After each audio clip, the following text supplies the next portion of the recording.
Heb jij last van zelfafwijzing? Heb je last van die kritische stem in je hoofd die continu jouzelf vertelt wat je allemaal verkeerd doet, wat je allemaal anders moet doen? Dan moet je even opletten. Want deze video gaat je uitleggen hoe een proces van zelfafwijzing ontstaat in jouw hoofd en hoe je jezelf eigenlijk daarin steeds bekrachtigt, of eigenlijk zou ik moeten zeggen neerhaalt. Het versterkt het gevoel van zelfafwijzing. Ik ben Saskia Kleijsen en ik maak video's over persoonlijke ontwikkeling, high sensation seekers, afwijzingsgevoeligheid. En als jij dat leuk vindt, abonneer je dan even op mijn kanaal, like gelijk deze video, want je helpt mij enorm met mijn zichtbaarheid. Hoe werkt zelfafwijzing of hoe kan zelfafwijzing werken in jouw hoofd? Nou, wat er gebeurt is dat je heel erg extern georiënteerd bent op iemand anders. En deze persoon die kan iets heel erg goed. Die zie je iets doen waarvan je denkt, oh wauw. Of die vertoont een bepaald gedrag waarvan jij onder de indruk bent. Bij zelfafwijzing zijn we soms onbewust toch nog heel erg gericht op andere mensen. Dus je kijkt naar het gedrag van de ander, of de emoties van een ander, of de gedachtenspinsels van een ander, de overwegingen en argumenten die een ander vertelt.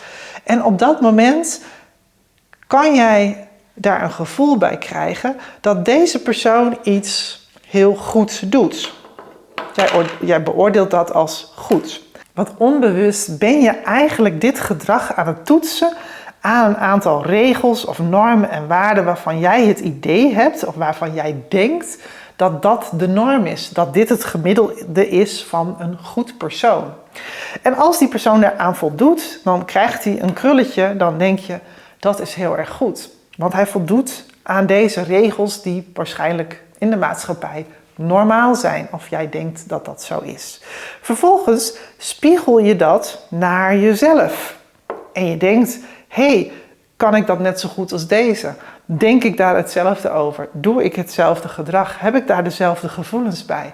En op het moment dat je naar jezelf kijkt, om te zien of dat klopt volgens deze regels, constateer je, hé, dat doe ik zelf niet. Dat doe ik heel anders.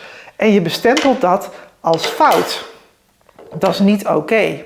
En dat heeft een bepaald effect op jou. Je voelt je dan heel naar en veroordeelt jezelf erop dat jij niet zo bent.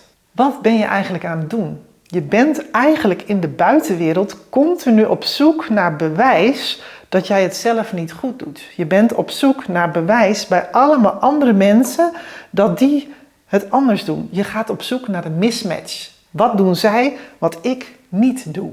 En daaruit concludeer je, dus ik doe het fout. Ik denk fout. Ik voel het op een foute manier. En dan concludeer je, ik ben anders. En met alle gevolgen van dien ga je je misschien wel aanpassen. Ga je misschien wel in een keurslijf proppen die je niet bent. Je verschiet van kleur. Wat heb je te doen?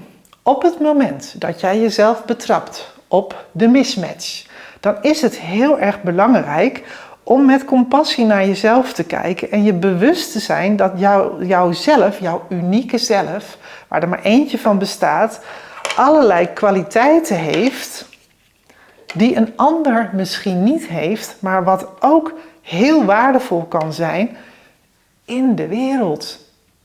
Hoe uniek je ook bent, hoe anders je ook bent. En dan, langzamerhand, kan je deze rode afkeuring ietsje milder bekijken. En kunnen deze regels die jij denkt dat het gemiddelde is, veranderen in de regels en richtlijnen en normen en waarden die jij hebt voor jezelf. En dan wordt het een stuk gezonder, want dan kunnen die ongemakkelijke gevoelens er zijn en toch ook zien wat jij bijdraagt aan jezelf, maar ook waarin dat ten dienste staat voor een ander.